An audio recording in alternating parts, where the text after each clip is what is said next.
Has that not been recording this whole time? Oh my God, I gotta...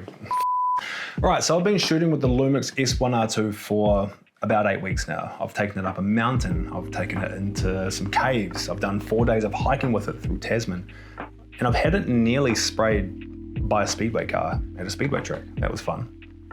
It's been my go-to camera for the past 2 months, and it's fair to say that this camera is in a bit of a league of its own.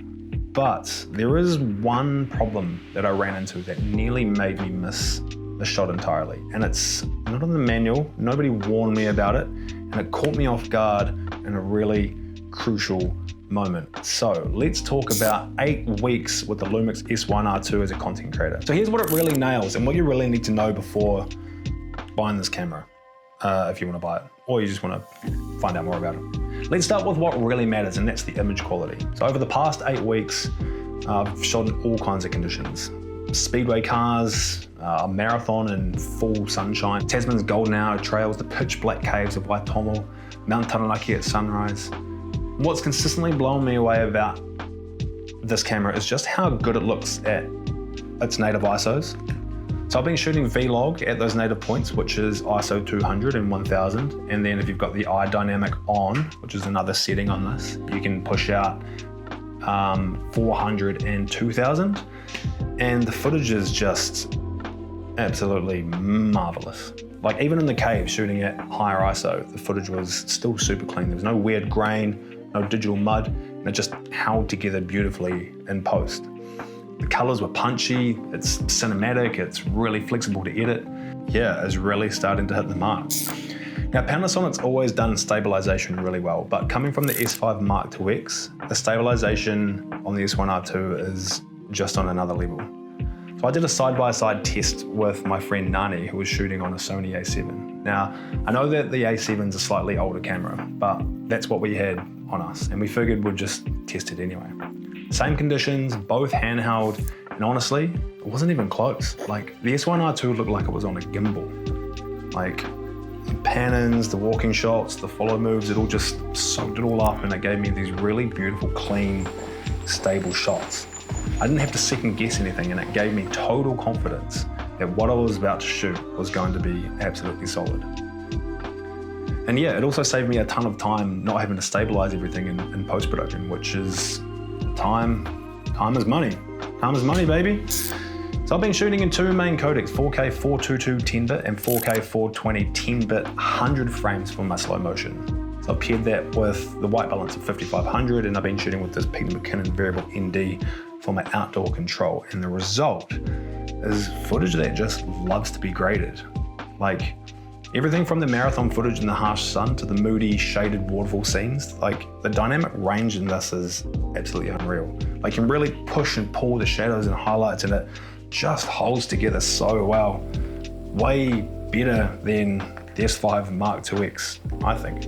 Anyway, so one of the unsung heroes I reckon about this camera is actually the flip out screen. Like, this is something we've never really seen before, and it just gives you so much more flexibility and angle with your shots. Like, you can get really low and you can get really high, and like when you're vlogging, like it gives you that extra little bit of reach, like in terms of being able to see like your screen. So when it's like, sometimes when it's closer and you've got a bigger lens on, it can be a little bit harder to see, but just that extra bit of reach is just so handy. Like, it's a small tweak, but when you're working in the field, it's a massive, massive difference.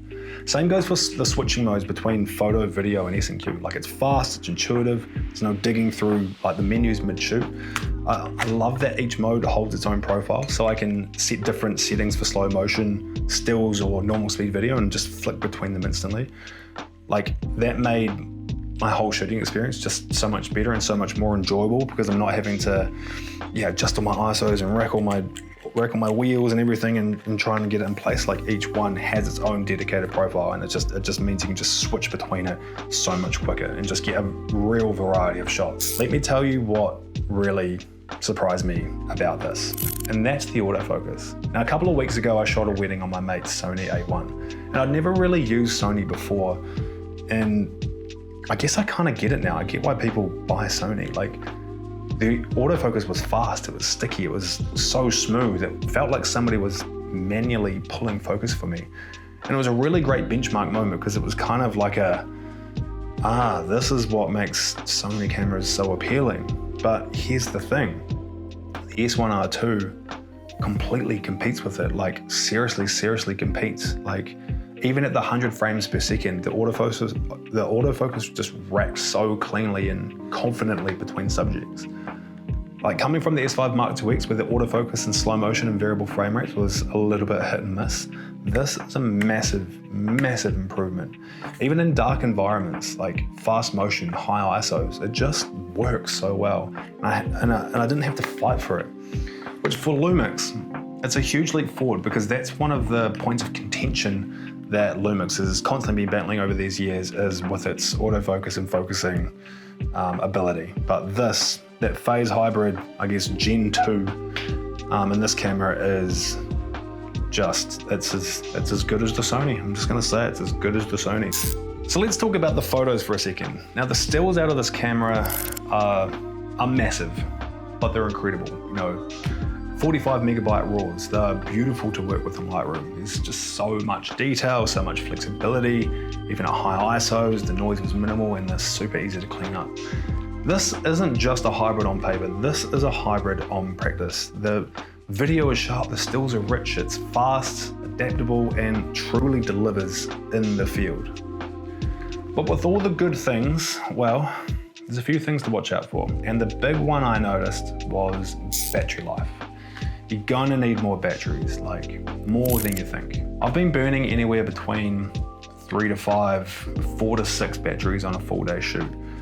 It's pushing a bigger sensor, it's running heavier codecs, and when it needs to stay cool, the internal fan kicks up, which brings me to my next point, the buffering issue. I was shooting up Mount Taranaki in slightly warmer conditions, recording, it must have been 4K, no, it was 8K video to the CF Express card, and suddenly the whole camera just slowed down. After every shot, I was waiting 15 to 20 seconds for it to buffer. And in a fast-paced environment, that's a disaster. Like, I thought the camera had actually frozen. Like I was toggling it off and on, trying to troubleshoot it, and meanwhile, yeah, I was missing the action, I was missing the sunrise.